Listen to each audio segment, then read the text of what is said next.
हाँ जी भाई साहब, कैसे हो। यूपीएसआई की तैयारी करने वालों के लिए एक बहुत ही बड़ी अपडेट आ गई है। यानी कि उसके कितने फॉर्म भरे गए आपके और हमारे दिमाग में एक बार चल रहा था। हालांकि थोड़ा बहुत आइडिया हो गया था कि कितने फॉर्म ये भरे गए हैं, क्योंकि न्यूज़पेपर की कटिंग 2-3 दिन से लगातार आ रही हैं। लेकिन फिर भी ये था कि अगर ऑफिशियल आ जाए तो थोड़ा कंफर्म हो जाए कि इतने फॉर्म भरे गए हैं। दूसरी बात, यूपीएसआई की परीक्षा को लेकर के हमारे दिमाग में था कि कुछ भर्ती बोर्ड बताए तो यूपीएसआई की जो आपकी एग्जाम डेट है उसको लेकर के भर्ती बोर्ड ने कुछ जानकारी दी है, तो उसके ऊपर बात करेंगे। हालांकि देखो, आप सभी को पता है कि लास्ट वीक तक ये स्थिति रही थी यूपीएसआई के जब फॉर्म भरे जा रहे थे कि उम्मीद नहीं थी कि ये जो फॉर्म की संख्या है वो 10 लाख तक भी पहुंचेगी भी या नहीं पहुंचेगी। लेकिन मैं आपको सच बता रहा हूँ, मैंने मेरी वीडियो कोई भी उठा करके देख लेना जो लास्ट टाइम पे बनी थी जब ऑनलाइन फॉर्म चल रहे थे यूपीएसआई के। मैं हर वीडियो में कह रहा था, मेरे पास ये कमेंट आ रहे थे भैया कितने फॉर्म भरे जाएंगे या इतने कम भरे गए। मैं आपसे हर वीडियो में बता रहा था कि आप विश्वास मानिए, अभी रुकिए, फॉर्म भरने दीजिए, लास्ट डेट इसकी आने दीजिए। सबसे ज्यादा फॉर्म लास्ट वीक में भरे जाएंगे और उसमें भी जो लास्ट 3 दिन होंगे ना, 2-3 दिन होंगे, उसमें बहुत ज्यादा भरे जाएंगे। तो वही स्थिति रही है। आप यहाँ पर देख सकते हैं भर्ती बोर्ड ने ऑफिशियली जो डाटा है वो बता दिया है। ठीक है, ये जो अपने उत्तर प्रदेश पुलिस भर्ती बोर्ड का जो ऑफिशियल जो ट्विटर अकाउंट है उससे बताया उन्होंने। यहाँ पर आप देख सकते हैं कि उप निरीक्षक नागरिक पुलिस एवं समकक्ष पदों पर सीधी भर्ती 2025 के अंतर्गत अभ्यर्थियों से विज्ञप्ति, ये जो सारी डिटेल है, ये लास्ट डेट है उसके बारे में बताया है। और ये आपको उसके बारे में बताया कि आपके ओर से जो दिक्कतें हैं उनको भर्ती बोर्ड को बताएगी कि मॉडिफिकेशन के लिए, तो उन्होंने संशोधन के लिए भी दिया था ये 15/9/2025 यानी सुबह 6 बजे तक। अगर अभी भी किसी ने संशोधन नहीं किया हो तो मुझे नहीं लगता कि उससे कोई ज्यादा आदमी लेजी होगा। एक मौका आपको मिला है, वो भी आपने हाथ से निकाल दिया, तो फिर आपको कुछ हो नहीं सकता। यहाँ इन्होंने ये भी बताया कि कुछ लोगों की ये भी थी कि जो शुल्क की समस्या थी कि उनकी फीस नहीं भरी जा रही थी, तो उनके लिए भर्ती बोर्ड ने फिर से मौका दिया और फीस भरने के बाद लगभग 3,500 प्लस लोगों ने इसमें फीस भरने के बाद अपना फॉर्म सबमिट कर दिया है। अब बात करते हैं जो टोटल डाटा है। देखो, इन्होंने यहाँ बता दिया है कि ये 15,75,760 इतने आपके फॉर्म भरे गए किसके, यूपीएसआई के। ठीक है, और ये संशोधन व शुल्क भुगतान के उपरांत है। पहले जो फॉर्म थे लगभग 72,000 थे, इनको जोड़ करके ये जो मैंने यहाँ पर बताए हैं इनको जोड़ने के बाद लगभग 15 लाख प्लस आपके फॉर्म भरेंगे। आप कह सकते हैं कि 16 लाख के आसपास ये फॉर्म है। अब बात ये आती है एग्जाम डेट को लेकर के। ठीक है, हालांकि भर्ती बोर्ड ने एग्जाम डेट की कोई फिक्स डेट तो अभी तय करके आपको बताई नहीं है कि उस महीने में उस डेट में हम एग्जाम लेंगे, लेकिन एक जानकारी दे दी है। आप यहाँ पर देख सकते हैं, आराम से दिखाई दे रहा होगा कि उक्त पदों हेतु लिखित परीक्षा के आयोजन की तिथि से 4 सप्ताह पहले, यानी कि जब भी आपका एग्जाम होगा, जैसे कि दिसंबर में आपका एग्जाम हुआ तो नवंबर में आपको बता देंगे, नवंबर में हुआ अक्टूबर में बता देंगे। मतलब एक बात बता रहा हूँ, अक्टूबर नवंबर में आपको पता नहीं होना है। ठीक है, तो इस तरीके से जब भी आपका एग्जाम डेट होगा तो उससे वो लगभग 4 वीक आपको पहले यहाँ पर एग्जाम डेट की अपडेट आपको दे देंगे। बस इतना ही है भर्ती बोर्ड की ओर से। लेकिन मैं आपको बता दूं कि कुछ ऐसे हैं कि जिनका भी सिलेबस कंप्लीट नहीं हुआ है, जिनकी अभी जो कोर्स कहीं से ले रखे हैं या कहीं से बैच परचेज कर रखा है, उनका भी कोर्स कंप्लीट नहीं हुआ है। तो मैं इतना बता दूं, आपके पास अभी इतना समय जरूर है कि आप अपना अच्छे से अपना कोर्स कंप्लीट कर सकते हैं।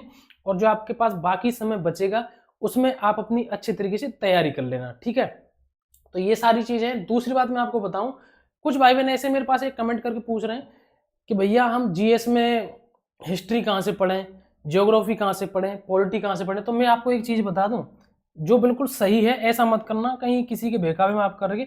किसी भी एग्जाम की हम तैयारी कर रहे हैं तो उसका ना एक बेस पता होना चाहिए कि किस एग्जाम से कितने प्रश्न, मतलब किस सब्जेक्ट से कितने प्रश्न उठते हैं इस एग्जाम में। आप सभी को पता है, अगर हम यहाँ पर जीएस की बात करें, ठीक है, जीएस की बात करें, इस 40 क्वेश्चन में थे, इसमें से आपको बता दूं मैं कि जो आपकी पॉलिटी आएगी, ठीक है, इसमें से जो आपकी पॉलिटी आएगी इसके ही आपके लगभग 16 प्रश्न आएंगे। कितने आएंगे? लगभग 16 प्रश्न आएंगे। और यहां पर अगर हम बात करें जो अदर जीएस रहेगी, ठीक है, जो आपकी अदर जीएस रहेगी इसमें आपके 16 रहेंगे, यानी कि टोटल जीएस में 16 है और आपके यहाँ पर पॉलिटी में 16 है, और प्लस आपके लगभग 8 आपके ये आप ये कह सकते हैं जो आपकी मूल विधि आएगी उससे, यानी कि बीएनएस और बीएनएसएस से आपके 8 प्रश्न आएंगे। अब आप ये अंदाजा लगाइए कि सबसे ज्यादा जो आपका जो पोर्शन है वो ये देखने को मिलेगा आपको, यानी कि 16-8 यानी कि 24 नंबर आपको यहाँ से देखने को मिलेंगे, 24 क्वेश्चन आपको यहाँ से देखने को मिलेंगे और 16 आपको यहाँ से देखने को मिलेंगे। अब बात आती है कि मैं आपको बता दूं, बार बार ये अगर चीज़ें आप पूछेंगे तो केवल पूछते ही रह जाएंगे। जो सीरियस कैंडिडेट हैं या जिन्होंने इस पर ध्यान दिया है वो इस चीज़ को कर रहे हैं अच्छी तरीके से अप्लाई। आप सबसे ज़्यादा इस पर ध्यान दीजिए। जो आपकी अदर जीएस है, मैं ये नहीं कह रहा आप उसको पढ़िए मत, आप उसको पढ़िए, ठीक है, आप उसको पढ़िए, लेकिन उतना पढ़िए जितना आपको जरूरत है। जैसे कि आपकी ज्योग्राफी होगी, ठीक है, जैसे कि आपकी ज्योग्राफी होगी, प्लस आपकी जो आपकी हिस्ट्री होगी, ठीक है, आपकी हिस्ट्री होगी, और बाकी जो भी जो सब्जेक्ट है उसमें आप कोई अपनी एक बेसिक बुक ले लीजिए, अपनी कोई बेसिक बुक ले लीजिए। उसमें आपके पास लूसेंट भी हो सकती है, RW की येलो बुक भी हो सकती है, और भी कोई भी बुक आपके पास हो सकती है। उसमें से आप अपना बेस क्लियर कर लीजिए, और बाकी जहां से भी आपके पास कोई नोट्स वगैरह उनको रिवीजन कर लेना।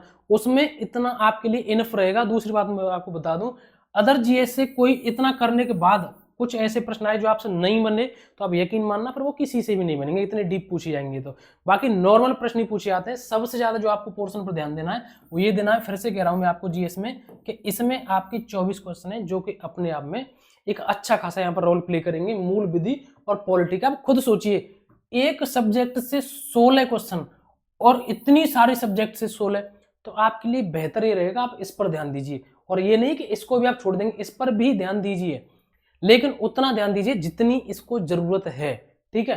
और बाकी आप सभी को पता है जो और बाकी जितनी भी जो सब्जेक्ट हैं, मैथ हुआ आपका, ठीक है, मैथ हुआ प्लस आपकी रीजनिंग, ठीक है, मैथ और रीजनिंग, इसमें जितनी आप प्रैक्टिस करेंगे चीजें उतनी ही आपको आसान लगती जाएंगी। आपने ये सोचा होगा कि मैंने किसी का कोर्स कंप्लीट कर लिया या नोट्स कंप्लीट कर लिया, पढ़ लिए, और मैथ और रीजनिंग में आराम से फोड़ दूंगा एग्जाम पर जाकर के, कुछ भी नहीं होगा, आपसे 10 प्रश्न भी नहीं बनेंगे। हो सकता है 10, 15, 20 प्रश्न आप बना भी लेंगे तो उनसे आपका सिलेक्शन होने वाला नहीं है। इसमें सबसे ज्यादा, भले आपको कोई कोर्स कंप्लीट हो गया, कुछ भी हो गया, आप जब तक आप इसकी डेली प्रैक्टिस नहीं करेंगे तब तक आपकी चीजें आपके दिमाग में नहीं बैठेंगी। क्यों, आप सभी को पता है कैलकुलेशन वाली चीजें और प्रैक्टिस वाली चीजें हैं। और रही आपकी हिंदी की, हिंदी एक ऐसी सब्जेक्ट है, इसमें अगर आपने अच्छे तरीके से 1-2 महीने दे दिए ना तो ये आपकी बहुत बेहतरीन हो जाएगी, ठीक है। और इसमें आपको उनके लिए भी सबसे ज्यादा फायदा होगा जो आपको कांस्टेबल के लिए तैयारी कर रहे हैं ना, उसमें भी आपको अलग से तैयारी नहीं करेगी, सारी चीजें आपकी यहीं से कवर हो जाएंगी। कुछ ऐसे भी है ना जो एसआई की भी देखेंगे, कांस्टेबल की भी देखेंगे, ठीक है। तो आप सबके लिए ये जानकारी है। भर्ती बोर्ड ने बता दिया है कि कितने फॉर्म भरे गए, आप यहाँ पर देख सकते हैं। फॉर्म की संख्या जो अपने आप में एक अच्छा रोल प्ले कर रही है कि 15 लाख प्लस फॉर्म। और इसमें आप सभी को पता है कि यहाँ पर एज में भी छूट दी गई, तो उस एज की वजह से भी सारी चीजें देखने को मिली हैं, ठीक है। और भी आप कोई डाउट रहता है मुझे कमेंट करके बता सकते हैं। जैसी कोई अपडेट आएगी उस पर फिर से बात करेंगे। किसी भी तरीके से आपको बस ये सोचना है कितने जो भी फॉर्म भरेंगे वो भर गए, लेकिन आपको अच्छी तरीके से अपनी पढ़ाई करनी है।